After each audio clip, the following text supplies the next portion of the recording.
안녕하세요. 매일 새로운 사연을 전하는 읽어주는 사연 라디오입니다. 구독과 좋아요, 많은 공유 부탁드립니다. 오늘의 사연 시작하겠습니다. 안녕하세요. 결혼 3년 차의 30대 초반 여자입니다. 계획적인 건 아니었던 것 같은데 어쩌다 보니 시어머니를 모시고 살게 되었습니다. 남편이 막내이긴 하지만 집안의 유일한 남자라서요. 남편 위로 누나가 2명 있고 중풍 걸리신 홀어머니가 계십니다. 결혼할 때도 그 사실을 알고 있었고 모시고 사는 일은 절대 없을 거라고 남편이 말하기도 했습니다. 남편뿐만 아니라 신우들도 자기도 제 앞에서야 신우지. 자기들도 집에 가면 저와 똑같은 며느리라며 누구보다도 저를 이해해 줄 수 있는 사람들이라고 하면서 아무리 엄마가 아파도 절대 저 혼자 모시게 하진 않을 거라는 말 믿고 결혼을 하게 되었어요. 정말 다시 생각해도 서럽고 눈물이 나네요. 어머님은 집에서 혼자 지내시고 신우들이 보내주는 돈과 남편이 보태는 돈 합쳐서 어머님 댁으로 전문 간병인을 불러 쓰고 있었습니다. 결혼 1년 차였던 신혼 때만 해도 저 역시 이 정도 시어머니가 자식들에게 많은 지원을 받고 있다는 걸 알고 있었기 때문에 제가 모시게 될 거라는 생각은 꿈조차 꾸지 못했습니다. 그런데 재작년 큰 신우가 자식들 조기 교육을 이유로 미국으로 이민을 떠나게 되었고 비슷한 시기에 코로나가 터지게 되면서 사업하던 둘째 신우네 가게가 서서히 안 좋아지다가 결국 망하게 되었습니다. 그렇게 저한테 걱정하지 말라고 제 편인양 행동했던 신우들이 그렇게 쉽게 말을 바꾸게 될 줄은 몰랐어요. 둘째 신우네가 망하게 되면서 간병인 쓸 돈을 보내주지 못하게 되자 큰 신우도 둘째가 안 내는데 내가 왜 내냐? 우리도 지금 미국에 이민 와서 자리 잡는데 힘이 든다. 알고 보니 한국으로 큰 돈 송금한 기록이 있으면 장기적으로 영주권을 받거나 할 때 좋지가 않다더라 하는 이유를 대면서 시어머니를 위한 지원을 끊게 되었습니다. 저는 결혼하자마자부터 전업주부를 하기로 해서 결혼 전에 다니고 있던 직장마저 그만둔 상황이었고요. 남편 월급이 넉넉하긴 했지만 저희 대출금 갚으며 생활비를 제외하고 나면 남편 외벌이로 시어머니의 간병인까지 쓰기에는 택도 없이 모자란 돈이었어요. 남편이 저한테 당분간은 살림 안 해도 되니 시어머니 좀 봐줄 수 없겠냐 사정사정을 하더라고요. 누나들을 다시 설득해보겠다. 그때까지만 부탁한다고요. 그래서 제가 낮에는 시댁을 오며 가며 어머님 간병을 하게 되었습니다. 그렇게 한 달을 시어머니 수발 들면서 지내고 있었는데 신우들하고 이야기가 잘 안 되고 있는지 간병인을 새로 쓰는 건 정말 기약이 없겠더라고요. 시어머니 수발 들며 보면 마음 한구석이 안타깝더라고요. 항상 누워 계셔야만 하고 혼자 힘으로는 제대로 움직이지도 못하시고 맨날 TV만 보고 있는 모습이 참 안쓰러워서 힘들었지만 남편한테 투정 한번 부리지 않고 꿋꿋이 모셨습니다. 신우들에게서 받던 지원이 이제는 불가능하다는 생각이 들기 시작할 때쯤 시어머니 보면서 안쓰러운 마음이 들기 시작했습니다. 그래도 내 남편 낳아주시고 키워주신 분이니까 하는 생각에 신우들 상황이 좋아질 때까지 제가 오며 가며 시어머니 봐드리는 게 아니라 우리 집으로 모시는 게 낫겠다는 생각이 들더군요. 남편이 정말 고맙다고 자기가 다른 건 몰라도 사람 하나는 제대로 봤다면서 자기가 아마 몰라도 전생에 나라를 구했나 보다 어쩌고 하면서 자화자찬을 하더라고요. 신우들한테는 어떻게든 지원금을 받아내겠다 몇 번을 다짐하듯 이야기했고 그렇게 벌써 2년이라는 시간이 지나버렸습니다. 참 힘들었네요. 그래도 시어머니께서도 항상 저한테 미안하다고 하시기도 하고 하루는 또 고맙다고도 하시고 내가 잘하고 있는 게 맞다고 믿으며 꿋꿋하게 버티며 살아왔는데 이번에 남편한테 너무 크게 실망을 하게 되었습니다. 얼마 전 일인데 친정어머니께서 빌라 계단에서 발을 헛디디시는 바람에 발목에 큰 부상을 입게 되었어요. 아버지가 집에 계시긴 하지만 낮 시간에는 회사에 나가셔야 하고 저희 집은 남편처럼 형제가 많은 게 아니라 저 혼자 외동이라서 간병인 쓰는 건 엄두도 안 났습니다. 고민 끝에 우리 엄마 다리 괜찮아지실 때까지만 우리 집에서 잠시 모시고 살면 어떻겠냐고 물어보게 되었습니다. 당연히 그렇게 하자고 할 줄 알았던 남편이었는데 단 1초의 망설임도 없이 그렇게는 힘들 것 같다고 거절하는 남편의 말에 그간 남편과 저 둘이서 서로를 위해 최선을 다해 살고 있다고 믿어온 시간이 무색하게 큰 실망을 하게 되었습니다. 여자는 출가회인이라고 하면서 어딜 장모님을 모시고 살겠냐는 말을 하냐고 하더라고요. 그렇게 가부장적인 면이 있는지도 몰랐고 시어머니 모시면서 살림하는 저의 부탁을 그렇게 무자르듯 단칼에 베어버리는 모습은 상상도 해본 적이 없어요. 저도 화가 나서 내가 여태껏 당신 어머니 2년 동안 그 어떤 보상도 바라지 않고 마음으로 우러나와 모셨다. 당신 어머님 똥오줌 한 번이라도 받아본 적 있느냐고. 다리 다쳐 집에서 혼자 화장실도 제대로 못 가시는 친정어머니가 지금 당신 어머니랑 상황이 다를 게 뭐가 있냐고 따졌습니다. 시어머니처럼 몇 년을 모시고 살겠다는 것도 아니고 혼자서 생활이 가능해지실 때까지 잠시만 우리 집에서 함께 지내자고 하는 건데 당신 보고 수발들라고 부탁하는 것도 아니고 내가 알아서 하겠다는데 생각도 안 해보고 그렇게 단칼에 거절할 수 있느냐고요? 처음에는 어떻게 사위와 장모가 한 지붕에서 살 수 있겠냐고 발악을 하던 남편도 제가 조목조목 따져 물으니 나름 몇 가지 이유를 설명하더라고요. 자기가 혼자 벌고 있는 돈으로 시어머니까지 모시고 살고 있으니 생활비가 더 든다. 그런데 장모님까지 오시면 우리는 미래를 위해 저금을 언제 하느냐고. 장인어른이 간병비하라고 우리에게 돈을 보태주실 것도 아니지 않느냐고 하더라고요. 그리고 장모님이 이 집에 들어오시면 자기 어머니는 얼마나 마음이 불편하겠냐고. 스스로 몸도 제대로 못 가누는 모습을 사돈댁에 보여드리고 싶지 않으실 거 아니냐고 하더군요. 거기에 한마디 더 보태면서 장모님도 제가 시어머니 똥오줌 받으며 수발하는 모습 보시면 마음이 어떨 것이며 자기 딸 이렇게 고생시키는 저를 얼마나 모자란 사위로 생각하시겠냐고. 장모님을 집으로 모셨다간 집안 싸움이 일어날 거라며 그런 어이없는 이유를 대며 저와는 그 어떤 타협도 하지 않을 것처럼 보였고 무조건 안 되는 건 안 되는 거라고 끝까지 제 부탁을 들어줄 생각이 없어 보였습니다. 내가 당신 어머니를 다른 사람이라고 모신 줄 아냐? 평생을 함께할 배우자인 남편의 어머니니 모신 것 아니겠냐고 따졌더니 누가 언제 모셔달라고 부탁이나 했냐고. 네가 우리 집에서 모신다고 데려와 놓고서는 이제 와서 그걸로 생색이냐며 화를 내더라고요. 한참을 싸우고 남편은 집구석에 못 싣겠다며 밖으로 나가버렸습니다. 시어머니는 그 와중에 저와 남편의 대화를 다 듣고 계신 상황이었고요. 큰 소리가 들려서 안 들으려고 해도 들을 수밖에 없었다고 하시면서 저한테 미안하다고 사과를 하시더라고요.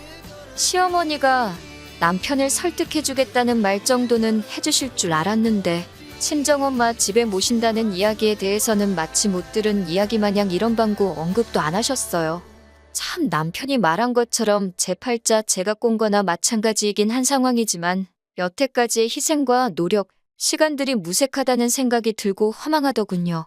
무슨 좋은 대답을 듣자고 말한 건 아니지만 제가 2년간 보상 하나 바라지 않고 해온 일들이 고작 이렇게 저에게 돌아온다니 여태까지의 시간에 회의감만 들 뿐이네요.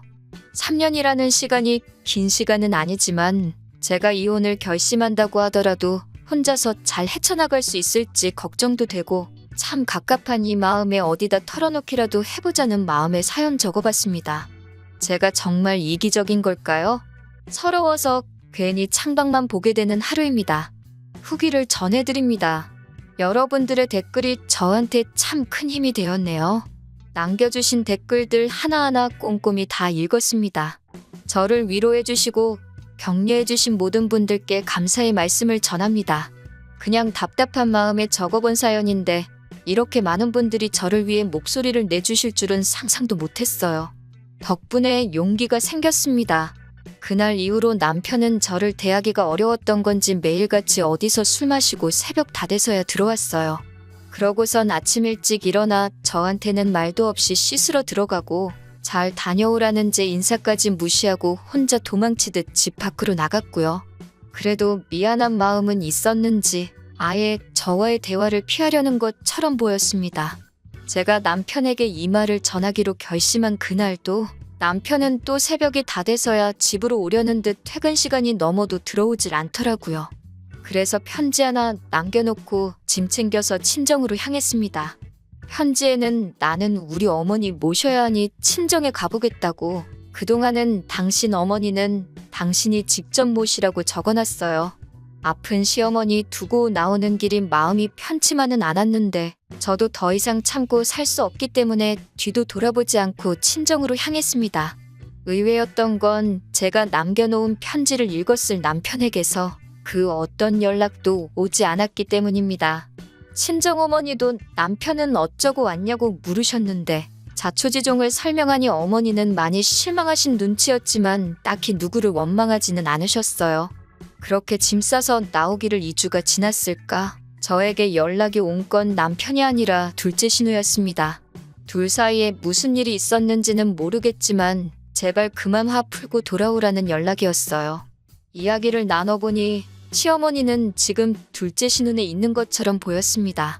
남편이 제 편지를 읽고 저한테 사과하기에는 자존심이 상했는지 급한 대로 시어머니를 둘째 신우에게 부탁한 상황이었나 봐요. 저는 앞으로도 돌아갈 계획이 없다. 그리고 이건 저와 남편의 문제이니 신우에게 중간에 껴서 이래라 저래라 하지 말아달라고 한마디 했어요. 그렇게 신우와 연락이 닿은 지 이틀 만에 남편이 친정으로 찾아오더라고요. 찾아와 놓고 하는 말이 자기가 제 고집에 졌다고, 이제 두 손 두 발 다 들겠다고, 친정어머니와 한동안 같이 지내는 거, 이제 자기도 더 이상 뭐라 하지 않을 테니 돌아와 달라고 하더라고요. 이제 와서 잘못했다 말하기에 너무 늦은 거 아니냐고 웃기는 소리 하지 말라고 했어요. 곧 이혼소송도 준비할 테니 이제 당신 부모는 당신 손으로 직접 모시라고, 더 이상 아픈 남의 어머니 모시기 위해서 내 어머니를 등질 생각 없다고 한마디 했습니다. 시모 모시고 산 2년간 제가 무슨 불만이라도 말한 적 있냐고. 불만 한마디 말한 적 없는데 신우는 다른 사람도 아니고 자기 어머니를 2주 만에 포기하지 않았느냐. 그것만 봐도 나는 이제 할 만큼 한 것 같으니 이제 그만 여기서 갈라서자고 말했어요. 남편은 지지 않고 콧방귀를 끼면서 친정으로 제 발로 나간 주제에 무슨 이혼을 논하느냐 하더라고요. 말도 없이 시어머니 저버리고 친정으로 달아난 저에게 이혼의 책임이 있으니 자기도 맞소송을 하겠다고 자기한테 위자료 줄 준비나 하고 있으라고 하더군요. 시어머니는 저한테 위자료 받아서 그 돈으로 간병인 써서 모셔야겠다고 하면서요. 솔직히 그때 겁이 많이 나기는 했어요. 제가 제 발로 집을 나왔는데 이혼소송에서 불리하게 적용될 거라는 남편 말이 틀린 말이 아닌 것만 같아서. 그래도 이렇게 큰 결심을 했는데 재판 결과가 겁이 난다고 꼬리를 내리고 그 집구석으로 돌아가고 싶지는 않았습니다. 그런데 오히려 법원에서는 별거의 이유에 남편의 책임이 크다는 판결을 내려주더군요. 오랫동안 시어머니를 간병하고 애써온 저에 대한 배려가 없는 남편에게 파탄의 책임이 더 크다는 판결을 내려주었습니다. 남편이 제게 으름장처럼 해놓은 말과는 다르게 파탄 사유는 제가 아닌 남편에게 있다는 판결이었습니다. 말인즉슨 제가 위자료도 청구할 수 있었다는 거예요. 거기에 여태껏 시어머니 모시며 가사일 해온 부분도 인정을 받아 많지는 않지만 재산 분할까지 받게 되었어요. 현재는 이혼이 완료된 상태고요. 소송 이후에도 신우들에게 너무한 것 아니냐, 여태 우리 엄마 수발 들었는데 너는 정도 없냐는 말을 듣기는 했지만 저는 충분히 할 만큼 그 이상을 했다고, 오히려 자식된 도리로 자신들을 낳아준 부모를 먼저 저버린 게 누군데 누가 누구한테 큰 소리냐며 따지니 신우들도 아무 말도 못하더군요. 이러나 저러나 시어머니는 저 때문에 몸도 불편하신데 마음의 상처를 받으셨겠지요. 하지만 남편이 저에게 자식된 도리를 강요한 만큼 남편도 저를 위해 자식된 도리를 해줬다면 일어나지도 않았을 일이라 생각하기에 그 부분에서 제가 양심의 가책을 느낄 이유도 없다고 생각합니다. 남편은 자기가 뿌린 씨앗을 거두게 된 거고 저는 거기에 일말의 책임조차 질 이유가 없다는 거예요. 댓글 남겨주신 분들이 저에게 용기를 보태주지 않으셨다면 저 혼자서는 절대 해내지 못할 일이었던 것 같습니다. 3년이란 헛된 시간을 남의 부모에게 효도한 만큼 제 남은 인생은 저희 부모님을 위해 효도하며 살아가려고 합니다. 다시 한번 여러분들께 감사드립니다.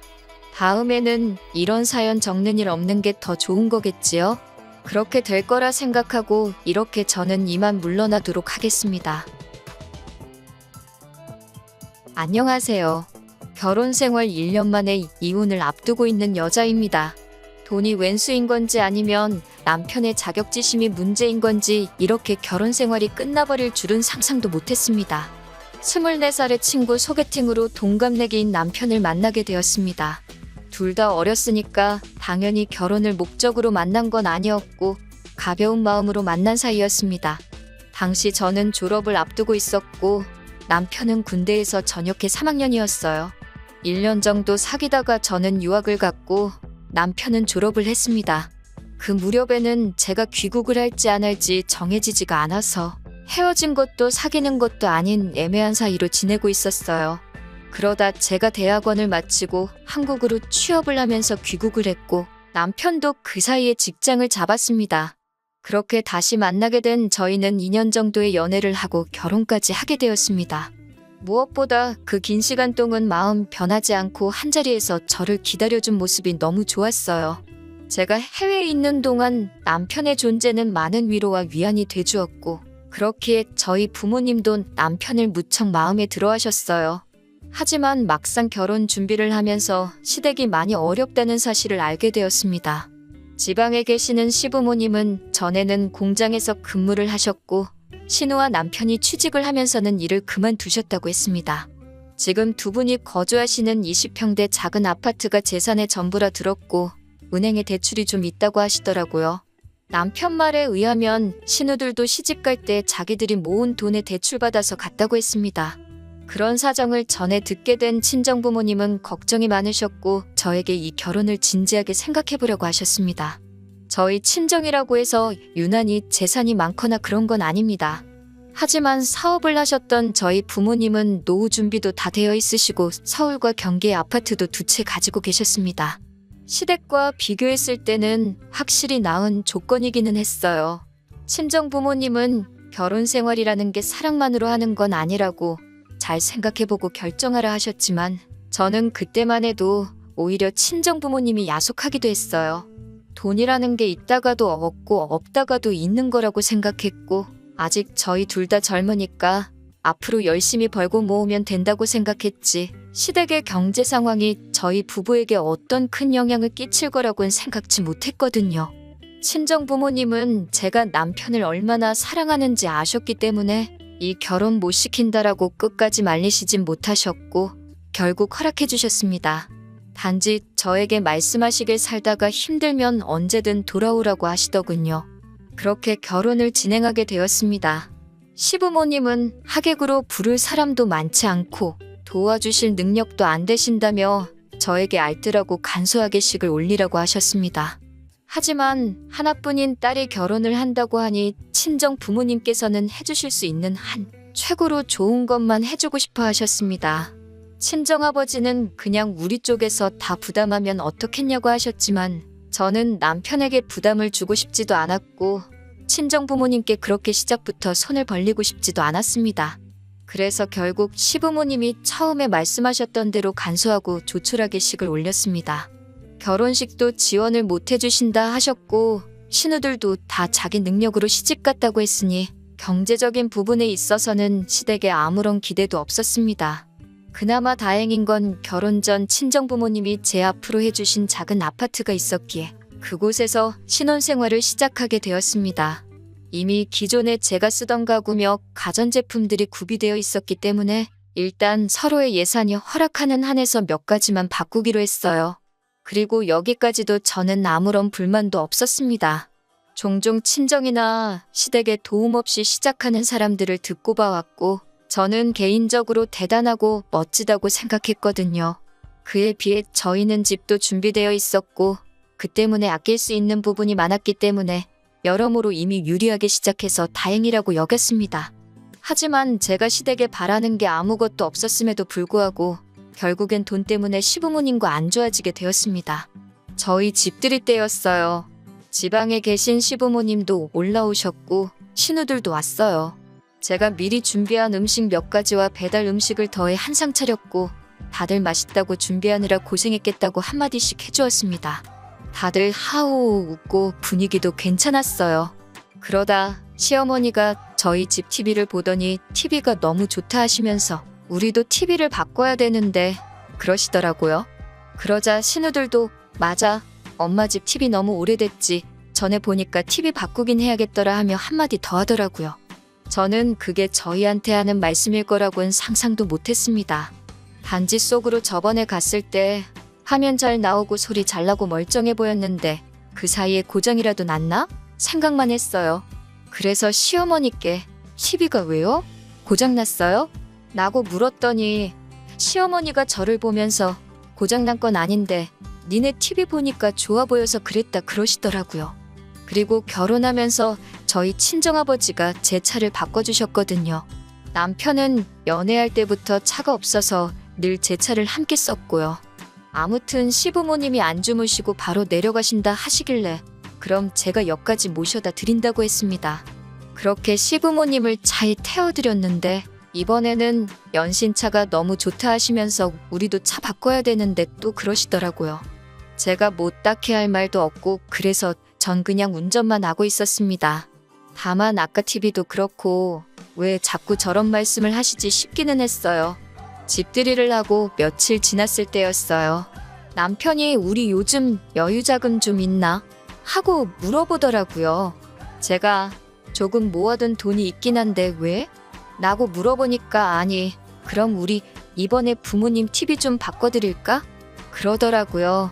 그래서 제가 신혼인 우리가 그걸 왜 바꿔드려? 아직 우리 거 살 것도 많은데 그랬어요. 그러자 남편이 그때 시어머니가 갖고 싶어하는 거 저도 받지 않냐면서 그냥 하나 효도한다 생각하고 사드리면 안 되냐고 그러더군요. 그래서 제가 능력되면 자기가 자기 돈으로 바꿔드리라고 나는 그럴 능력이 안 된다고 그랬습니다. 그리고 그럼 우리 부모님은 뭐 해드릴 건데? 라고 물었어요. 그러자 장인 장모님은 돈 많으시잖아? 그러는 거예요. 제가 그래서 양쪽에 똑같이 할 거 아니면 싫다고 했어요. 남편 기분이 안 좋아 보였지만 저도 기분이 안 좋았기 때문에 더 이상 아무 말도 안 했습니다. 결혼 전부터 남편이 시댁에 한 달에 얼마씩 보내고 있는 건 알고 있었습니다. 하지만 남편이 없는 형편의 아들 서울로 대학 보내고 매달 얼마씩 지원해 주신 게 감사해서 이 정도는 해드리고 싶다고 했기에 저도 그 부분에 있어서는 아무 말도 하지 않았고 그만하게 하지도 않을 예정이었어요. 사실 남편 논리대로면 저희 부모님도 돈이 남아 돌아서 저 대학 보내고 유학 보내주신 건 아니니까 평생 열심히 아끼고 모으신 걸로 해주신 거니까 저도 남편 생각처럼 친정에 돈도 드리고 싶지만 저희 친정 부모님은 제가 잘 사는 게 중요하다고 당신들은 신경 쓰지 마시라 하셨거든요. 하지만 뭐 그거야 가족마다 사고방식이 다를 수 있으니까 시댁이 잘못됐다고 생각하지 않습니다. 하지만 적어도 남편과 제가 가정을 이뤘으니 지금부터는 양쪽에 엇비슷하게 해야 된다고 생각하거든요. 그러다 얼마 전에는 남편이 시어머니에게 골프클럽을 사드리자고 하더군요. 그래서 제가 웬 골프채? 라고 물었어요. 그러자 남편 하는 말이 시어머니가 저희 어머니가 골프 치는 걸 아시고서는 당신도 배우고 싶다 하셨다는 거예요. 그래서 뭐 배우시는 건 상관없는데 골프클럽을 왜 우리가 사드려야 되는 거냐고 하니까 그럼 골프채도 없이 골프를 어떻게 배우냐고 하더라고요. 그래서 제가 아니 골프클럽을 살 돈이 없으시면 앞으로 골프는 어떻게 치시냐고 필드 나가고 하는 것도 다 돈 든다고 그랬어요. 그러니까 저더러 사주기 싫으면 싫다고 하지 사사건건 트집 잡으면서 뭐 그런 것까지 따지냐고 그러는 거예요. 하지만 저는 사람이 취미생활이건 뭐건 자기 능력껏 해야 된다고 믿거든요. 냉정하게 말해서 저는 저희 시어머니가 골프를 취미생활로 즐기실 여력이 없다고 생각하고요. 그래서 나는 못 사드려 그러니까 자기가 하나 사드릴 수 있으면 사드려 그랬습니다. 그런데 남편도 자기 돈으로 사주기는 아까운지 제가 그렇게 말하면 꼭 안 사드리더라고요. 아무튼 그 일이 있은 뒤 저도 마음이 편치만은 않아서 친정어머니께 이런 일이 있었다 말씀을 드렸습니다. 그러자 친정어머니는 그냥 하나 사드리지 그러냐고 하시더라고요. 그래서 제가 나는 이게 이번이 처음이 아니다. 앞으로 이런 일이 번번이 있을까봐 걱정이 된다고. 그리고 앞으로 우리도 애 낳고 하면 돈 들어갈 일이 투성이니까 미리 준비도 해야 돼서 안 될 것 같다고 그랬습니다. 친정어머니도 제 말에 동의하시고 이해해 주셨지만 그래도 시어머니와 제가 괜히 껄끄러워질까봐 걱정하시는 눈치셨어요. 친정어머니는 저에게 그러면 엄마가 쓰던 골프클럽이라도 일단 가져다 드릴래? 그러시는 거예요. 취미로 배워보신다는 거니까 한번 해보시고 정말 재밌으시면 그때 사는 걸 생각해도 되지 않겠냐고요. 제가 생각해봐도 좋은 생각인 것 같아서 그러겠다고 했어요. 그리고 남편에게 이 소식을 전했습니다. 그러자 남편이 난리가 났어요. 시어머니를 거지로 아냐면서 어떻게 장모님이 쓰던 걸 시어머니를 가져다 줄 생각을 하냐고요. 제가 우리 형편에 당장 새 것 싸드릴 능력은 안 되니까 나는 좋은 마음으로 가져다 드리려는 건데 뭘 그렇게 난리냐고 그러니까 자기는 자기 엄마가 불쌍해 죽겠대요. 고생고생해서 자기를 이만큼 키워놨는데 자기는 효도도 마음대로 못한다면서 너무 죄송스럽고 미안하다는 거예요. 그 말을 듣고 있는데 어이가 없더라고요. 그러면 결혼은 뭐하러 했냐고 그냥 시어머니 옆에서 효도나 하고 살지라며 제가 뭐라고 했습니다. 그러자 남편이 한다는 말이 능력 있는 며느리가 있으면 더 잘해드릴 수 있을 줄 알았다는 거예요. 그런데 있는 사람이 더하다면서 저더러 너무 인색하다는 거예요. 진짜 이 말 듣는데 나한테 뭐 돈 맡겨놓은 거 있나 싶더라고요. 제가 시부모님이 날 키웠냐, 널 키웠지. 왜 나한테 그런 걸 바라냐고. 그러니까 자기는 장인장모님한테 아들 같은 사위가 되려고 하는데 너는 너무 선을 긋고 있는 거 아니냐는 거예요. 그래서 제가 우리 부모님이 우리한테 뭐 사달라고 해달라고 한 게 하나라도 있냐고 물었어요. 이 집도 친정 부모님이 안 해주셨으면 어쩔 뻔했냐고요. 그러자 남편은 더 가관인 말을 하더라고요. 이 집만 아니었으면 신혼부부 특혜로 대출받아서 더 좋은 집에서 살 수도 있었는데 이 집 살면서 집값 오르니까 저만 혜택을 보고 있는 거래요. 대출받아봤자 전세밖에 더 가냐고요. 그리고 저랑 살면서 이 집값이 오르면 결국 그 돈 남편이랑 저랑 같이 쓰고 살지 저 혼자 먹고 살 거 아니잖아요. 그런데 어쩜 속으로 저렇게 멍청한 생각을 하고 있나 싶더라고요.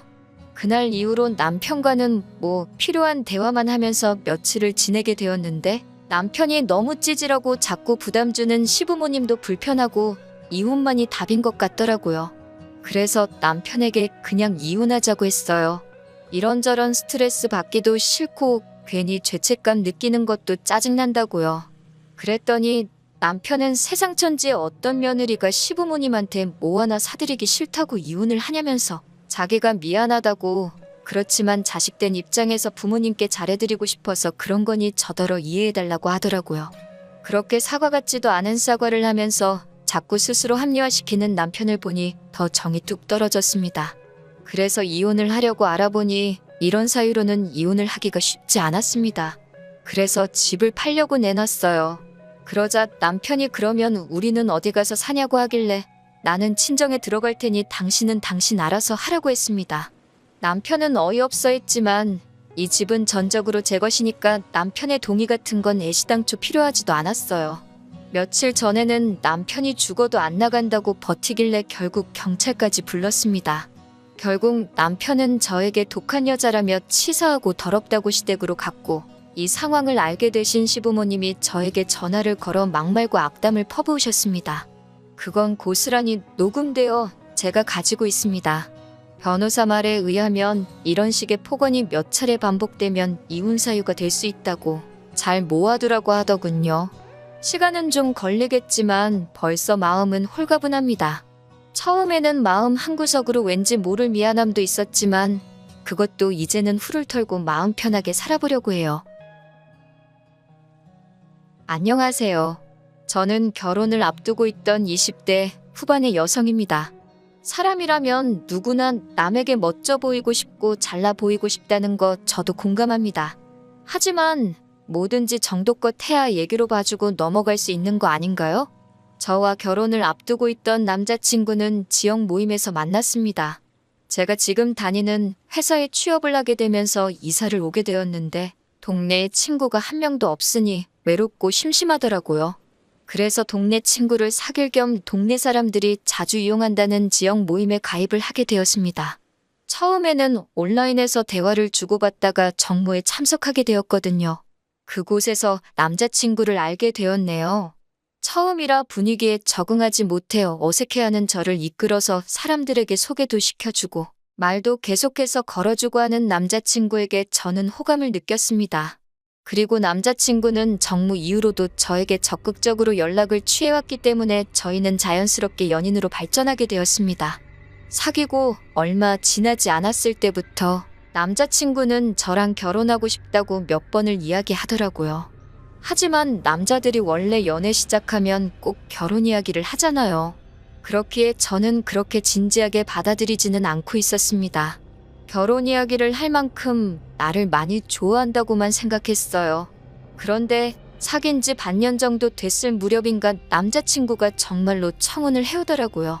갑작스러워서 처음에는 결혼은 우리에게 좀 이른 것 같다고 제가 거절했습니다만 남자친구는 10번 찍어 안 넘어가는 나무 없다며 제가 받아줄 때까지 기다리겠다고 하더라고요. 결국 저는 그런 남자친구의 인내심과 적극성의 마음에 문을 열게 되었고 그렇게 저희는 본격적으로 결혼을 준비하게 되었습니다. 하지만 결혼 준비를 위하여 몇 번 남자친구의 부모님을 만나면서 저는 이 결혼을 하는 게 맞는 건지 의구심을 품게 되었습니다. 남자친구의 부모님은 전후 사정 설명 없이 저희에게 따로 살지 말고 당신들과 같이 살자고 하시더라고요. 당시 남자친구는 부모님과 50평대 아파트에 살고 있었습니다. 평수만 들으면 굉장히 좋고 비싼 집 같지만 지역이 서울도 아니었고 지하철을 타려면 30분은 버스를 타고 나가야 하는 그런 곳이었기 때문에 사실 장점이 없는 동네였습니다. 특히 저 같은 경우 직장이 서울 중심에 있었기 때문에 그 집에 들어가 살면 최소한 하루 3시간은 꼼짝없이 출퇴근에 써야 할 상황이었습니다. 사정이 그렇다 보니 저로서는 아무리 남자친구 부모님의 말씀일지라도 싫다는 의사표현을 확실히 해야만 했습니다. 게다가 남자친구의 부모님은 저희에게 그냥 들어와서 살라는 게 아니라 저희 각자가 모은 돈을 당신들에게 주고 들어와 살라는 거예요. 그 돈으로 어디 가서 50평대 아파트를 구할 수 있냐면서요. 말도 안 되는 남자친구 어머니의 논리에 짜증이 났지만 그래도 얼굴 붉히기는 싫어서 제가 한번 남자친구와 잘 이야기해보겠다고 했습니다. 그렇지만 어머님의 요구는 거기서 그치지 않았습니다. 저는 분명히 남자친구에게 그 집에 들어가서 살지 않겠다고 말했음에도 불구하고 남자친구가 어머님께 뭐라고 했는지 어머님은 저희가 같이 살게 될 거라고 생각하셨나 봅니다. 저에게 50평짜리 집에 사는데 차도 하나 있어야 되지 않겠냐며 특정 브랜드의 차를 혼수로 하나 해오는 게 어떻냐고 저에게 강요하시더라고요. 저는 이미 제 차를 따로 가지고 있다 말씀드렸는데 제가 타는 그 코딱지만한 차 말고 가족 넷이서 다 같이 탈 수 있는 큰 차로 한 대 뽑으라고 계속해서 고집하셨습니다. 어디 가서 그런 차 타고 있으면 사람들한테 손가락질 당하고 우습게 보인다고요. 제가 이미 타고 있는 차인데도 그 차를 타는 사람들은 참 없어 보인다고 하는 말이 어이가 없었습니다. 제가 차에 관심이 없는 편이라 저희 보고 사라고 하는 차를 인터넷에 검색을 해봤는데 가격만 7천만 원이 넘는 차더라고요. 심지어 그 차를 사오는 건 저지만 우리 가족이 다 타고 다닐 차라는 걸 강조하면서 예비 시부모님도 그 차를 끌고 다닐 것 같이 말씀을 하시더라고요. 어차피 회사는 대중교통 타고 다닐 거 아니냐고 평일에는 자기도 좀 끌겠다고 하시면서 그 속내를 숨기지 않으셨어요.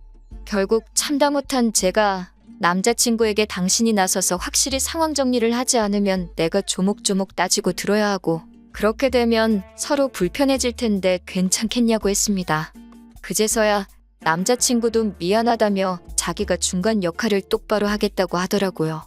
그 외에도 남자친구의 부모님은 남들에게 보여지는 걸 굉장히 중요하게 여기셨는데 예를 들어 제주도에서 딱 한 번 해보신 승마 체험을 남들에게는 마치 일주일에 한두 번 취미로 타는 것처럼 말씀하신다거나 TV에서만 보셨던 여행지를 마치 다녀오신 것처럼 주변에 자랑하듯 소문을 내곤 하셨습니다.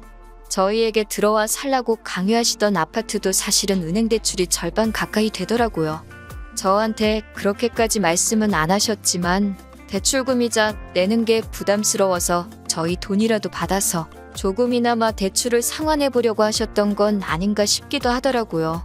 아무튼 이런 일련의 과정을 겪으면서 저는 남자친구의 부모님이 남자친구와는 달리 굉장히 물질적인 것과 겉모습을 중요시하는 분들이라는 걸 깨닫게 되었습니다. 솔직히 실망스럽기도 했고 걱정스럽기도 했지만 그래도 파혼까지 생각하지 않았던 이유는 적어도 남자친구는 그분들을 닮지 않았다 믿었기 때문이에요.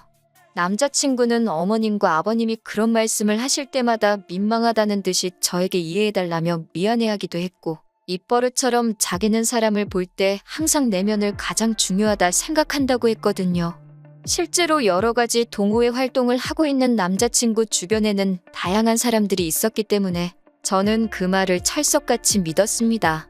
하지만 얼마 전 남자친구와 청첩장 디자인을 고르다 하객에 관해서 이야기를 나누게 되었거든요. 그러면서 남자친구에게 크게 실망을 하게 되었습니다. 남자친구가 저에게 누구누구를 부를 거냐고 먼저 물어보더라고요. 사실 결혼식이 저를 위한 자리이기도 하지만 저희 부모님을 위한 자리이기도 하잖아요. 그렇다 보니 제가 일단 우리 부모님한테 여쭤보긴 해야 되겠지만 친척분들하고 친구분들을 부르실 것 같다고 말했습니다. 저 또한 어린 시절부터 친했던 친구들 위주로 부를 예정이라고요. 그러자 남자친구는 약간 곤란하단 표정을 짓더니 혹시 그럼 그 사람들 사진이나 직장 같은 걸 자기에게 이야기해 줄 수 있냐고 묻더라고요. 그런 게 왜 궁금한지 이해가 쉽게 되지 않아서 왜 필요한 건지 말해달라고 했어요. 그러자 결혼식의 품격과 수준을 위해서 그런 거라며 우리 둘에게도 그 편이 좋다는 거예요. 그러면서 자기가 작년에 중학교 시절 친구의 결혼식에 갔었는데 신부 쪽 가족 중에 몸이 불편하신 분이 있었다면서 그 사람 때문에 사람들도 웅성거리고 사진 찍을 때도 식사를 할 때도 모든 것이 지연되었다면서 보기 안 좋았다고 하더라고요. 저는 남자친구의 그런 말에 굉장히 놀랬고 정말 깨더라고요. 하지만 최대한 그런 티는 내지 않으면서 그럼 우리 결혼식엔 어떤 사람들이 왔으면 좋겠냐고 물으니 일단 기본적으로 체형은 평균이었으면 좋겠고 외모는 중간 이상은 되었으면 좋겠대요. 부모님 친구분들 중에서도 좀 사회적으로 명망이 있으신 분들이 오시면 좋겠다고 하더군요. 그러면서 장인어른도 공무원이시고 장모님도 선생님이시니까 그런 거야 뭐 걱정 안 해도 되겠지라고 확인하는 남자친구에게 솔직히 정이 뚝뚝 떨어지더라고요.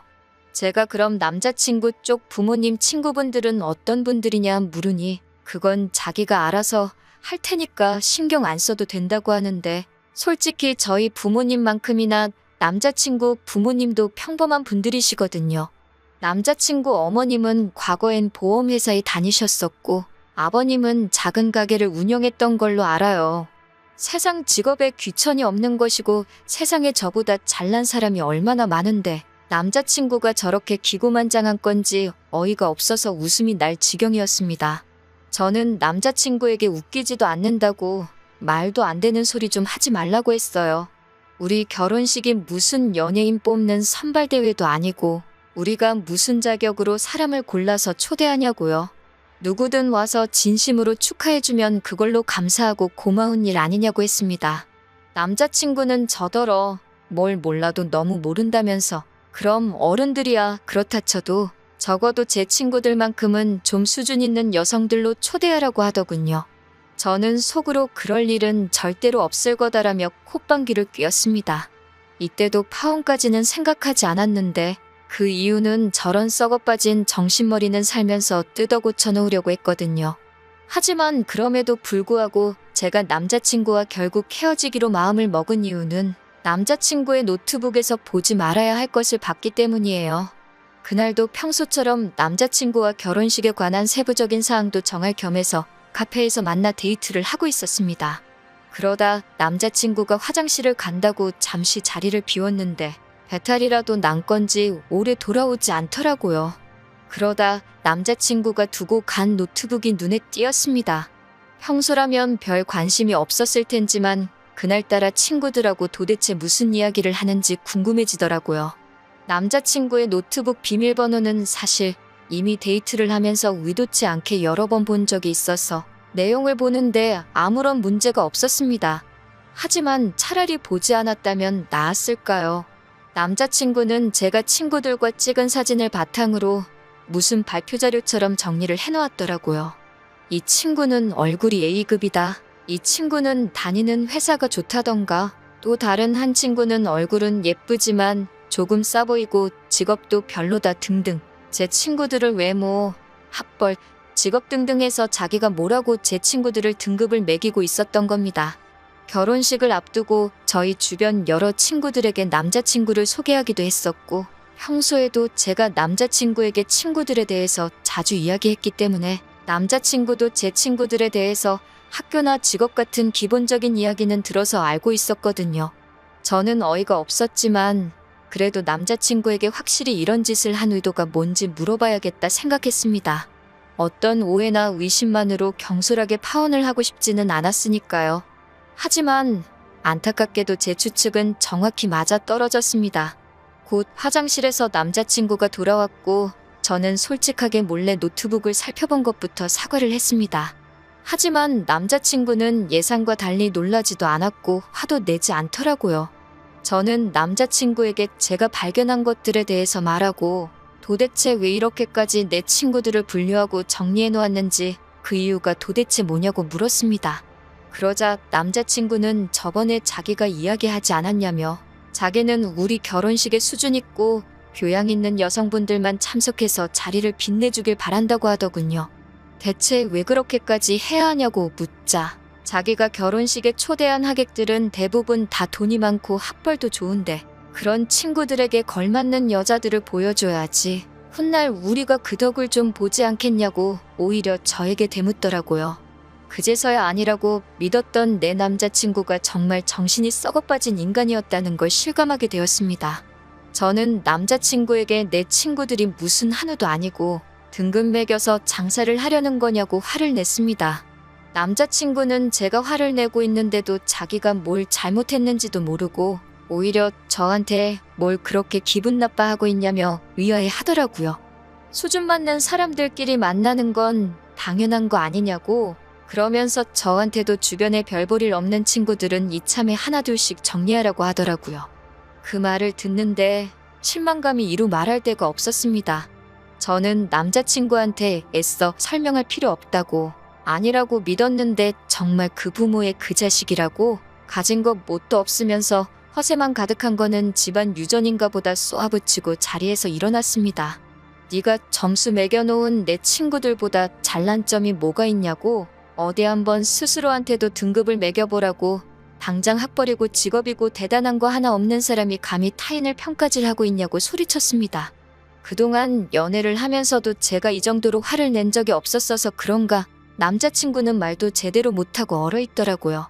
저는 남자친구한테 결혼이고 뭐고 다 끝이라고 참는데도 정도가 있다고 말하고는 뒤도 돌아보지 않고 자리를 나왔습니다. 그렇게 결혼을 앞두고 파혼을 하게 되었습니다. 남자친구와는 모임에서 만났기 때문에 이 모임 저 모임 발을 담그고 있는 남자친구를 마주치기라도 할까봐 저는 그 뒤로 모임을 그만 나가게 되었습니다. 모임에서도 저희가 결혼을 앞두고 있다는 사실을 알던 사람들이 많았기 때문에 저와 남자친구를 동시에 아는 사람도 많았어요.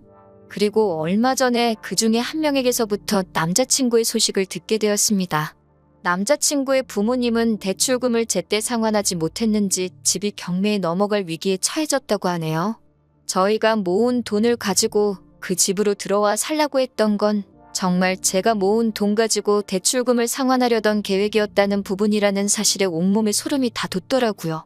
게다가 모임에도 그 사실이 전부 소문이 퍼지게 되었고 그 와중에 남자친구가 사람의 배경을 보고 가려가면서 만난다는 것까지 까발려지게 되었다고 합니다.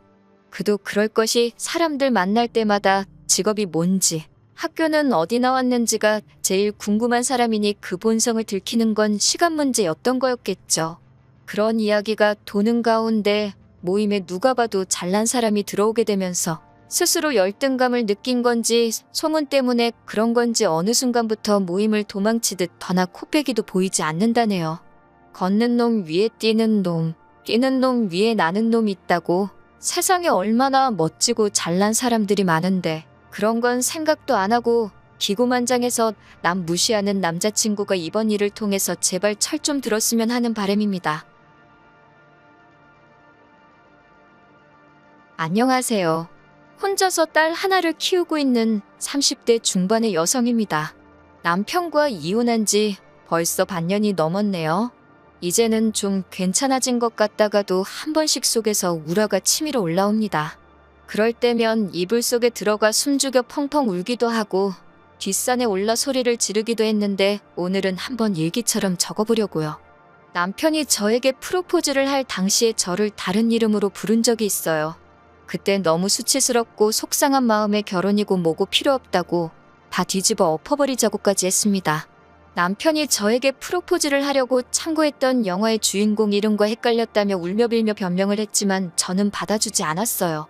정말 손이 발이 되도록 빌면서 일주일 내내 저희 집까지 찾아오는 모습에 저도 그렇지만 저희 부모님마저도 저렇게 진심인 사람인데 오해를 푸는 게 좋지 않겠냐 해주셔서 저도 남편을 용서하고 믿어줬거든요.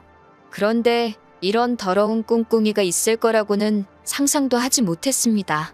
여자로서 결혼식에 대한 환상도 있었고 친정 부모님 역시 하나뿐인 딸의 결혼식을 위해 많은 것을 해주고 싶어 하셨지만 시부모님께서는 예전에 사업에 실패하신 이후로 지인분들과 사이가 좋지 못하시다며 가까운 친지들만 불러 작은 결혼식을 했으면 좋겠다고 하셨습니다. 대신 신혼집은 시댁에서 마련해줬어요. 지은 지 얼마 안 돼 보이는 작은 빌라였는데 안에는 이미 가전제품과 가구까지 다 갖춰져 있었습니다. 한마디로 몸만 들어가서 살면 되는 상황이었습니다. 시댁에서 이 정도로 배려를 해주시니 저희 집에서도 결혼식에 대해서 어느 정도 양보를 하는 쪽으로 결론이 났었어요. 결혼하고 얼마 지나지 않아 저는 임신을 했습니다. 예정보다 빠른 임신이라 놀라기는 했지만 기쁜 마음이 더 컸지요. 임신 사실을 확인하고 얼마 뒤 저의 임신을 축하하기 위해 아주버님네 부부와 신혼의 부부까지 온 가족이 시댁에 모여 함께 점심을 먹게 되었습니다. 엄연히 서열상 제가 막내이다 보니 아무리 시어머니께서 가만히 있으라고 하셔도 마음이 편치가 않더라고요. 그런 부담감 때문인지 점심을 먹고 얼마 지나지 않아 속이 점점 불편해졌습니다. 어떻게든 시댁 화장실에서 토하는 상황은 피하고 싶었기에 저는 조심스레 작은 방으로 들어갔습니다. 잠깐 누워서 쉬려는 생각이었어요. 방에 선풍기도 없고 갑갑해서 창문을 아주 살짝 열어놓고 한쪽에 누워 있었는데요. 얼마 지나지 않아 두런두런 말소리가 들려오더라고요. 들어보니 신우와 남편의 목소리였습니다. 제대로 들리지는 않았지만 신우가 잘 보고 왔냐고 남편에게 묻더라고요. 앞으로는 어떻게 할 거냐는 질문도 했고요. 남편은 얼마 전에 만났는데 잘 크고 있더라며 자기도 머리가 아프다고 하더라고요. 도대체 무슨 이야기인지 종잡을 수가 없어서 귀를 기울이려던 순간 시어머니가 방에 들어오셨습니다. 두 사람의 대화는 그렇게 끝이 났고요. 시간이 흘러 저는 딸을 출산했습니다. 정확히 말하면 조산이었어요. 원래도 몸이 약한 편이었는데 임신을 하면서 체력이 심하게 떨어졌거든요. 결국 회사에서 회의를 하던 도중 기절을 했고 그대로 응급실에 실려가 조산을 하고 말았습니다. 그래도 다행히 건강한 딸아이가 태어났고 모든 가족으로부터 넘치는 축하를 받았어요. 고생과 시련은 끝났고 이제 남편과 딸, 우리 셋의 행복한 인생 이막이 시작되었다고 믿었습니다. 정말이지 그때만 해도 제가 이런 사연의 주인공이 될 줄은 상상도 못했네요. 딸이 막 또를 지났을 때의 일입니다. 워낙에 술이 약한 사람이라 회식도 잘 안 가고 친구들하고 술자리도 잘 안 갖는 사람인데 그날만큼은 무슨 일 때문인지 잔뜩 술에 취해서 집에 들어왔더라고요. 몸도 제대로 못 가누는 남편을 간신히 소파에 눕히고 옷을 갈아입히다가 남편의 지갑을 우연히 보게 되었습니다. 현금은 얼마나 가지고 다니나 궁금하기도 했고 별다른 뜻은 없었어요. 지갑에는 사귈 때 주었던 제 증명사진이 여전히 들어있더군요. 딸 돌잔치 때 셋이 찍은 사진으로 바꿔 끼워 놓아야겠다 싶어서 제 증명사진을 꺼냈습니다. 그런데 제 증명사진 뒤에 어떤 아기 사진이 있더라고요. 남편과 꼭 빼닮은 아기였지만 남편이라고 생각하기엔 요즘 사진이었어요. 뭔가 쎄한 기분이 들었지만 술에 취해 잠든 남편에게 물어볼 수가 없어서 다음날 물어봐야겠다 생각하고 기다렸습니다.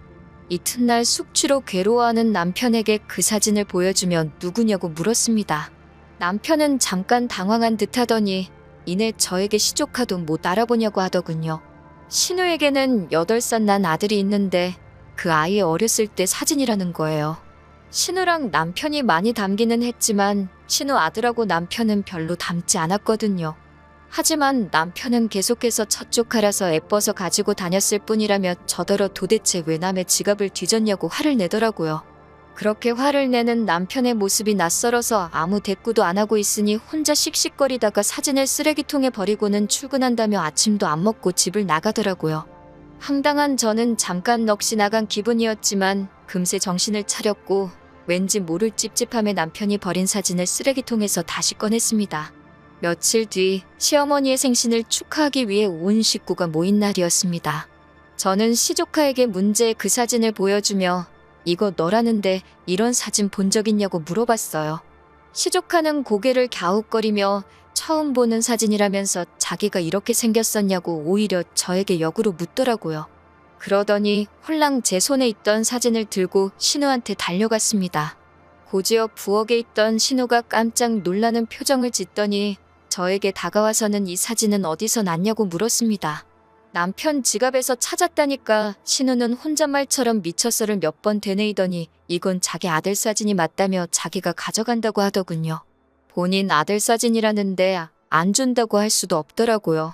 그리고 시간이 흘러 딸이 두돌이 되었을 때입니다. 저는 원래부터 하나만 낳아 잘 키우자는 주의였기에 둘째를 갖는 건 생각조차 해본 적이 없었어요. 그런데 남편이 어느 날 갑자기 입양 이야기를 꺼내더라고요.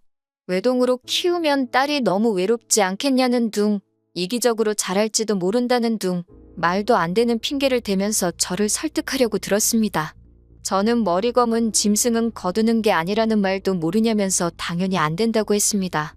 그러자 시어머니까지 나서선 너희가 돈이 없는 것도 아니고 불쌍한 애 걷어서 새로운 삶을 살게 해주면 얼마나 의미 있는 일이냐며 자꾸 입양하기를 강요하시더라고요. 그렇게 한 2주 가까운 시간 동안 사람을 얼마나 볶아대는지 정말 노이로제에 걸릴 지경이었습니다. 입양에 집착하는 남편과 시어머니를 보고 있으니 자꾸 기분 나쁜 생각이 들었습니다. 혹시 남편한테 내가 모르는 숨겨진 아이가 있는 건 아닐까 그런 끔찍한 상상까지 들더군요. 결국 고민 끝에 나름의 해결책을 생각해냈습니다. 제가 아이를 직접 고르겠다고 했을 때 남편이 어떻게 나올지 보고 마음을 정하는 걸로요. 저는 남편에게 그럼 같이 고아원에 가보자고 했습니다. 제가 키워야 되는 아이니까 제가 고르겠다고요. 그러자 남편은 그건 또 싫다고 하더군요. 자기 성씨를 따르고 자기 집안 호적에 오를 아이인 만큼 이번만큼은 며느리인 제 의견보다는 시부모님과 자기 의견이 더 중요한 것 같다면서요. 말도 안 되는 남편의 고집에 그러면 입양은 없던 걸로 하자고 했습니다. 만약에 이때 남편이 계속해서 저를 설득하려고 들었다면 저도 여기까지는 오지 않았을 겁니다. 그 무렵에 이미 남편과의 관계를 정리하는 쪽으로 결론을 내렸을 수도 있고요. 하지만 남편은 제가 입양은 없었던 걸로 하자니까 순순히 그러자고 자기도 사실은 내키지 않았다며 한 발 뺐습니다. 그런 남편의 모습에 저는 솔직히 안도감까지 느꼈습니다. 정말로 자기 자식이었다면 그렇게 쉽게 포기할 리 없다는 확신이 있었으니까요. 그렇게 다시 아무 일도 없었던 듯이 평화로운 날들이 흘러갔습니다. 딸은 쑥쑥 자랐고 어느덧 3번째 생일을 앞두고 있었던 때였어요. 남편은 갑자기 출장에 잡혔다며 내일 모레 이틀 정도 집을 비워야 할 것 같다고 하더군요. 남편에게 말은 안 했지만 모처럼 친정어머니가 아이를 봐준다고 하셔서 둘이 영화라도 보러 갈까 생각하고 있었는데 내심 서운한 마음이 들었습니다. 사실 그 무렵 남편이 예전 같지 않았거든요. 집에서 아이를 키우다 보니 신경을 쓰려고 해도 어느샌가 옷이 더럽혀져서 점점 후줄근하고 편한 복장을 하게 되더라고요. 그런 저를 보고 하루는 남편이 인상을 있는 대로 찡그리면서 너랑은 둘째는 못 갖겠다 이러는 거예요. 앞에서도 말씀드렸다시피 저는 둘째를 갖고 싶은 마음이 전혀 없었지만 남편이 뜬금없이 둘째 이야기를 꺼내기에 제가 왜? 라고 물었습니다. 그랬더니 제가 여자로 안 보인다며 혀를 차더라고요. 자존심이 너무 상했지만 수치스러워서 주변 사람들에겐 차마 말도 못하겠더라고요. 결국 속으로 참아내다가 친정어머니한테 이야기를 하니 당신이 손녀를 봐준다고 남편이랑 모처럼 오붓하게 좋은 시간을 보내보라고 하신 거였거든요.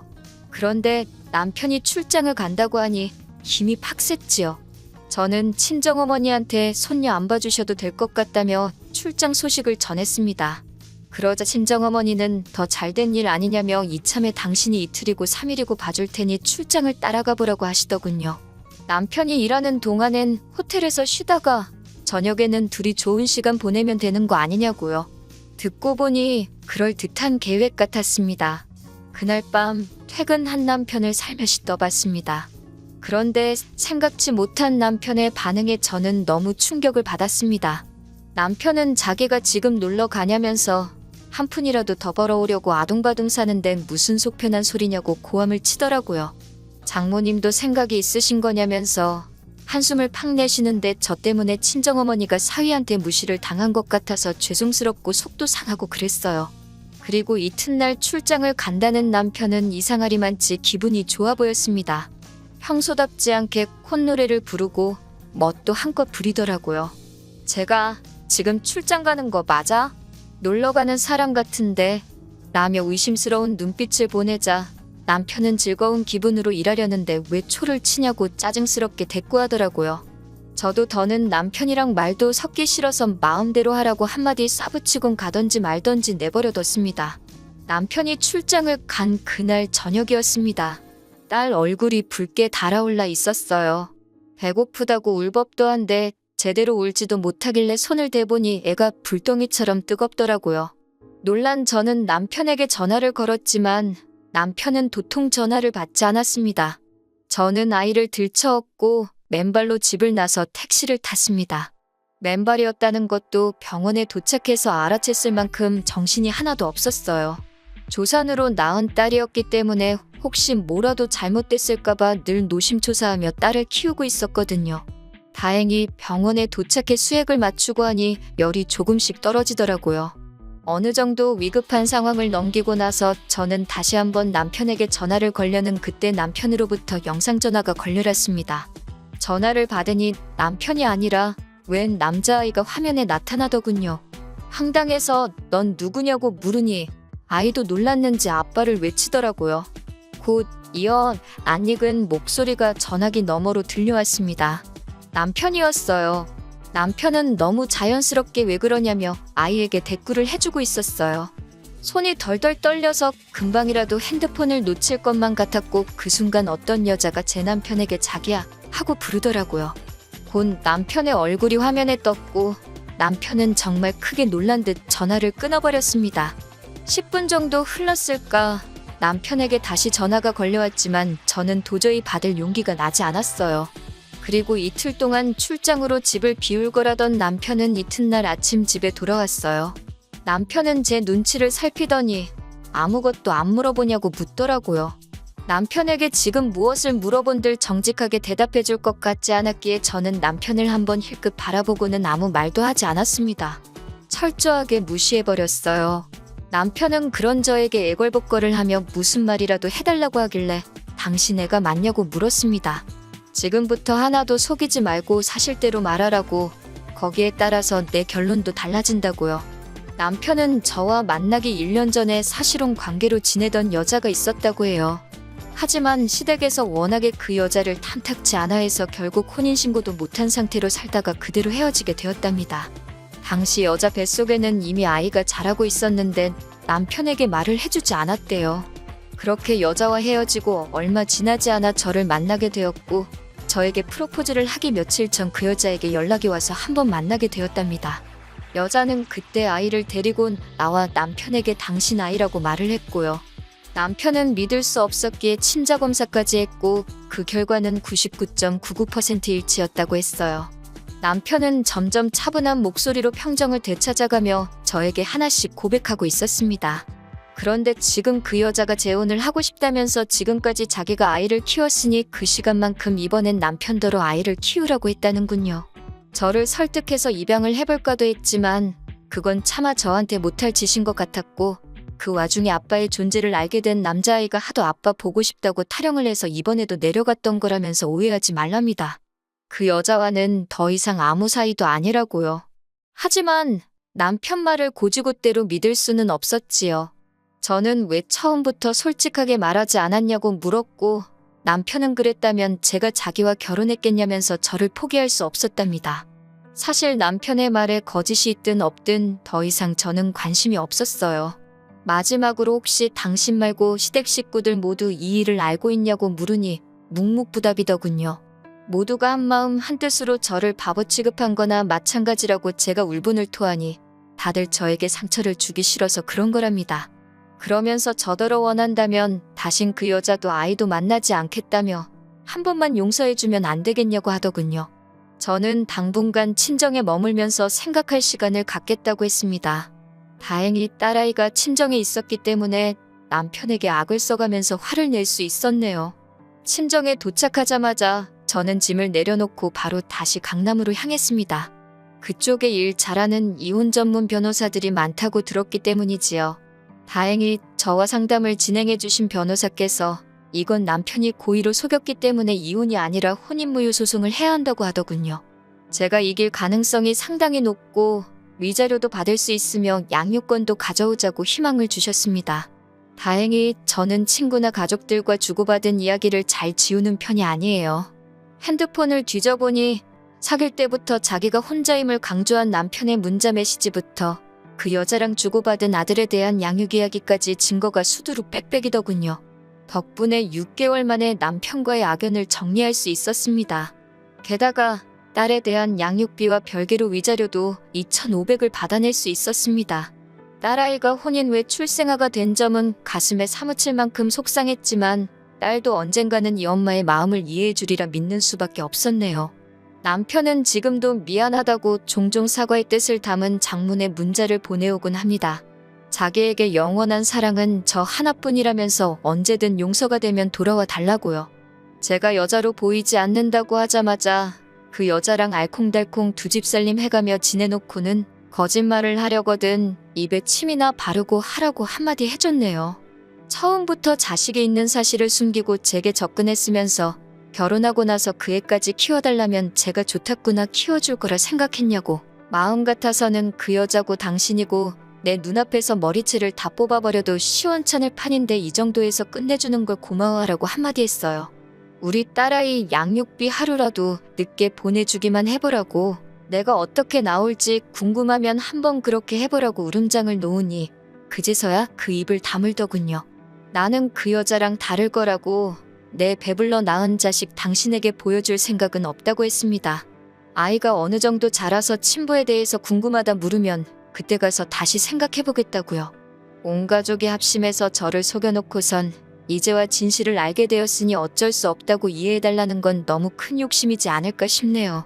입양하자는 말을 꺼냈을 때 검은머리 짐승은 거두는 게 아니라고 제가 말했지만 검은머리 짐승은 아이가 아니라 남편, 그리고 그 사실을 속인 시댁이 아닌가 싶네요. 그래도 마지막에 하고 싶은 말은 다 쏟아냈으니 속이라도 조금 후련합니다. 안녕하세요. 신우 때문에 졸지의 시댁과 연끈은 30대 여성입니다.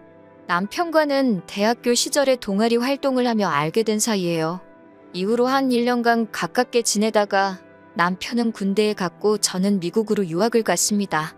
이후로는 한동안 연락이 닿질 않았고요. 그러던 어느 날 친구 한 명이 남편이 제 소식을 수소문한다는 이야기를 전해주었어요. 저만 괜찮으면 제 연락처를 알려줘도 되겠냐 묻길래 그러라 했습니다. 저도 종종 남편 생각이 났었거든요. 그렇게 연락이 닿은 남편은 어느새 어엿한 직장인이 되어 있었습니다. 대한민국에서 몇 손가락 안에 드는 대기업 인사팀에서 일하고 있더라고요. 당시 저는 서울에 있는 상급종합병원 기획팀에서 근무하고 있었고요. 이후로 매일같이 남편이 연락을 해왔습니다. 회사와 저희 병원이 멀지 않다 보니 커피 한 잔, 맥주 한 잔 그런 약속을 거절하는 것도 쉽지 않았네요. 그래서 솔직히 한동안은 남편이 귀찮기도 했는데 남편은 눈치도 없는 사람 마냥 거의 반년을 한결같이 들이대더라고요. 그런 남편에게 결국 제가 마음의 문을 열면서 저희는 진지하게 사귀게 되었습니다. 이후로 2년의 연애 끝에 남편이 프로포즈를 해왔지요. 남편의 부모님, 그러니까 저희 시부모님은 작은 식당을 운영하셨습니다. 하지만 남편과 제가 한창 연애 중이던 시기에 여러 가지 사정으로 식당을 접으셨지요. 남편 말로는 노후 준비는 그럭저럭 되어 있다 했는데 솔직히 지금 생각엔 언젠가는 시댁으로 목돈이 들어갈 일이 생길 수도 있겠다 싶어요. 식당을 접으신 이후 지금은 별다른 일은 하지 않고 계십니다. 그나마 다행히도 월세 나오는 오피스텔 하나가 있어서 거기서 나오는 돈으로 그달그달 생활하고 계세요. 남편에게는 3살 어린 여동생도 한 명 있는데 신우에 대해서는 할 말이 많기도 하고 없기도 합니다.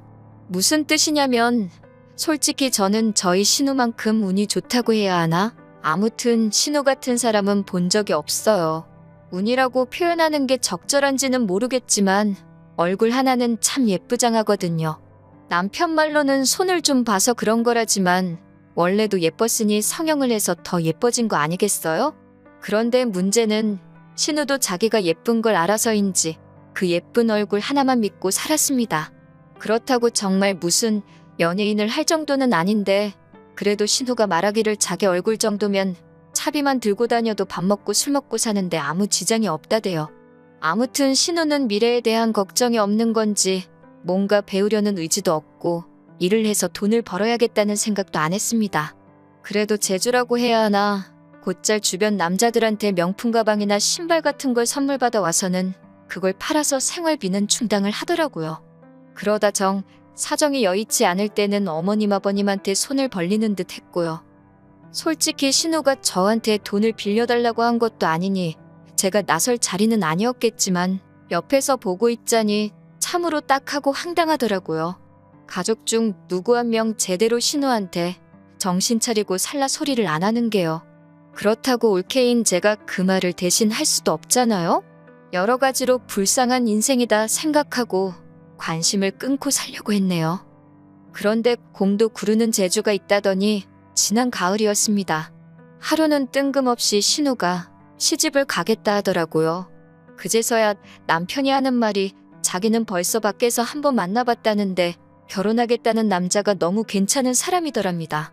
사업을 하는 남잔데 듣자 하니 남자 쪽 부모도 꽤나 돈 좀 있는 것 같다면서 자기 여동생이지만 어떻게 그런 사람을 꼬셨는지 재주도 좋다고 그러더라고요. 같은 여자로서 그런 신우를 질투했냐고 물으신다면 전혀요. 오히려 진심으로 잘됐다. 이참에 어머님 아버님도 한시름 놓으시겠다고만 생각했네요. 하지만 얼마 지나지 않아서 신우가 남자에게 거짓말을 하고 있다는 사실을 알게 되었습니다. 하루는 신우가 술에 떡이 되게 취해서 저희 집에 찾아왔어요. 그리고는 한다는 말이 너무 힘들다며 엉엉 울더라고요. 철딱선이 없는 아가씨인 건 알았지만 갑자기 이렇게 찾아와서 주정을 부릴 정도면 어지간히 속상한 일이 있었는가 보다 싶어서 일단 남편이랑 같이 신우 이야기를 들어주었어요. 그런데 듣다 보니 가관이더라고요. 남자랑 처음 만나게 된 게 술자리인데 남자가 자기한테 관심을 많이 보이더래요. 그래서 잘 보이고 싶은 마음에 어디 여대를 나와서 지금 병원에서 근무한다고 그랬답니다. 알고 보니 대충 제가 했던 대학 이야기나 직장생활 이야기에 자기 멋대로 살을 붙여서 거짓말을 했더라고요. 그런데 며칠 전 남자 부모를 만나고 왔는데 그 부모도 대학이나 직장을 또 물어보더랍니다. 부모님은 뭐 하시는지, 돈은 얼마나 모아뒀는지 그런 것도요. 자기 거짓말이 눈덩이처럼 불어났다며 힘들어 죽겠다 하는데 달리 해줄 말도 없고 그저 신우가 딱하고 큰일 났다 싶었지요. 신우 이야기를 하다 보니 다시 기억 하나가 떠오르는데 사실 저도 남편과 결혼할 때 양가 부모님의 축하만 받은 건 아니었어요. 저희 친정 부모님께선 사위감인 제 남편은 너무 마음에 드는데 사돈 될 사람들이 영 별로라며 아들 하나 대기업 다닌다고 목에 힘주는 꼴이 기가 차신다고요. 저희 부모님 입장에서 그런 말이 나올 만도 했던 게 어떻게든 조금이라도 더 도와주고 싶어 하셨던 친정부모님과 달리 시부모님께서는 지들 둘이 좋아서 하는 결혼에 부모가 뭐 도와줄 게 있냐며 둘이 알아서 하라고 하셨거든요. 그러면서도 받을 건 받아야겠다며 저한테 말도 안 되는 예단을 요구하셨고요. 당연히 저희 친정에선 난리가 났고 급기야 남편을 불러다 이 결혼은 허락 못한다 하셨습니다. 저도 친정 부모님이 반대하는 결혼은 할 생각이 없었기에 남편에게 헤어지자 했었고요. 그러자 남편이 그 길로 저를 데리고 어머님 아버님을 찾아가 아들 팔아 장사하냐고 덤비더라고요. 저 없으면 자기도 살 이유가 없다면서 결국 어머님 아버님이 저와 저희 부모님한테 미안하다 하시면서 상황은 일단락되었습니다. 그리고 기왕 말이 나와서 말인데 남편이 저보다 연봉이 한 1,000만 원 정도 많은 건 사실이에요. 시간이 지나면 그 차이가 더 커질 수도 있겠지요. 하지만 일단 제 경우 병원이라는 데가 웬만하면 잘릴 일이 없어요. 게다가 친정이 경제적으로 유복한 편이거든요. 그래서 이래저래 따져보면 제가 손해면 손해지 절대로 남편이 손해보는 결혼은 아니었는데 그래도 어찌됐건 남편이 나서면서 양가 어른들도 한풀 꺾이셨고 이후로 저희 부부는 알콩달콩 잘 살고 있어요. 아무튼 저는 솔직히 신우가 자기가 한 거짓말을 감당하지 못하고 헤어지지 않을까 싶었어요. 그런데 이게 웬걸 얼마 전 신우가 상견례를 하기로 했답니다. 신우가 하는 말이 자기가 알아봤는데 일단 식만 올리고 나면 학벌이나 직장 속인 걸로는 이혼하기도 쉽지 않다고 하더래요. 솔직히 이때는 황당하기도 하고 신우가 좀 무섭기까지 하더라고요.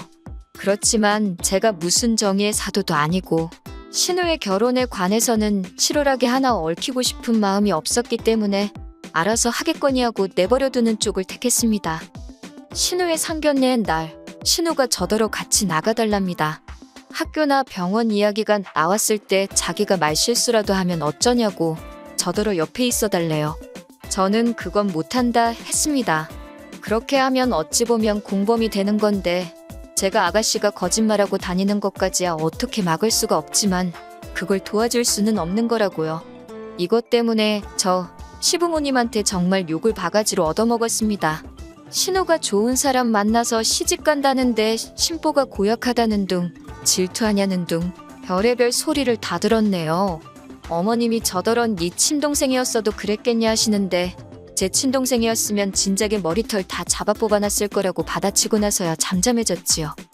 이후로 신우의 결혼이 어떻게 진행되고 있는지 아예 관심을 끊었습니다. 제가 솔직히 나설 자리도 아니고 하니 식을 올리기로 하면 청첩장이 나올 것이고 그러면 참석해서 축하나 해주면 되지. 그렇게 생각하자 했지요. 그런데 하루는 신우가 다급하게 연락을 해왔습니다. 저희 병원에는 직원들에 한해서 소개로 오는 가족이나 지인들에게 60%의 병원비를 할인해주는 제도가 있어요. 예전에 어머님도 한번 혜택을 보셨기 때문에 남편은 물론이고 시댁 식구들 모두 그런 제도가 있다는 걸 알고 있지요. 그런데 신우가 갑자기 그걸 이야기하면서 자기 시어머니 되실 분이 저희 병원으로 가고 있다는 겁니다. 다른 병원에서 백내장 수술을 하기로 하셨는데 자기가 아무 생각 없이 그 병원 너무 비싸다며 그 혜택 이야기를 했다는 거예요. 자기는 돈이 없으신 분도 아니고 해서 할인받자고 병원을 옮기실 줄은 몰랐다면서 그러면서 저더러 일단 제 이름으로 할인 좀 해달랍니다. 자기는 지금 지방이라서 병원에 쫓아와 볼 수도 없다고. 이게 무슨 말도 안 되는 상황인가 싶어서 황당하기 짝이 없더라고요. 무엇보다 그 2번의 혜택 중 이미 한 번은 연초에 쓴 상태였고 남은 한 번은 저희 이모가 쓰기로 되어 있었어요. 복잡한 치과 치료라서 돈이 많이 들기도 했고 그런 걸 떠나서 진작부터 이모한테 쓰게 해드린다고 약속해 놓은 상황이었으니까요. 신우한테도 알아듣게끔 상황 설명을 했지만 신우는 막무가내였어요. 자기가 시어머니 될 사람한테 개망신 당하기를 바라냐면서 저도 신우의 그런 태도에 화가 많이 났고 결국 개망신을 당해도 어쩔 수 없다. 내 입장에선 이모랑 한 약속이 더 중요하지. 이렇게 막무가내로 나오는 건 들어줄 수가 없다고 칼같이 선을 그었네요. 그리고 무엇보다도 아가씨 거짓말에는 조금도 얽히기 싫으니 와서 아가씨가 직접 해결을 하던지 하라고요. 그리고 결론부터 말씀드리자면 그 남자 쪽 어머니란 분 보통이 아니시더라고요. 이미 상황 파악을 다 했다며 신우를 통해 알려오길 병원에 백내장 수술하러 온다는 것도 핑계에 불과했고 사실은 신우가 진짜 병원에서 일을 하는지 확인하러 온 거였다대요. 그뿐만 아니라 신우가 나왔다고 한 대학교에 가서 졸업생 이름에 신우가 있는지도 확인하고 왔다고요. 여기까지 듣는데 저는 솔직히 소름이 다 끼치던걸요. 시어머니 될 사람이 내 뒷조사를 하고 다녔다니 상상만으로도 끔찍하잖아요. 하지만 신우는 그쪽에다 대고 왜 내 뒷조사를 하고 다녔냐고 제대로 따져보지도 못한 모양이었습니다. 그도 그럴 것이 신우가 벌려놓은 거짓말이 너무 많았으니까요. 솔직히 저는 오히려 그쪽에서 신혼 머리채 안 잡은 게 용하다 싶대요. 이 일로 저는 또다시 시부모님한테 정말 욕을 있는 대로 들었습니다. 애시당초 신우가 거짓말을 했다는 사실은 아랑곳하지 않으시고 이 모든 게 마치 제가 신우한테 질투를 해서 협조를 안 해줘서 신우가 파혼당했다는 식으로 말이지요. 그러자 남편이 또 한 번 나서서는 어머님더러 부끄러운 줄 아시라고 소리를 지르대요. 딸이냐고 하나 있는 거 단속도 안 하고 지멋대로 살게 내버려 두실 때는 언제고 이제 와서 시집 못 가는 걸 누구 탓을 하냐고 말이에요. 그러면서 남편이 이제 자기도 전부 다 포기라고 악을 썼습니다. 어머님 아버님한테도 실망이고 신우도 동생만 아니면 욕을 퍼부어 주고 싶다며 다들 정신 차릴 때까지 연락하지 말라고요.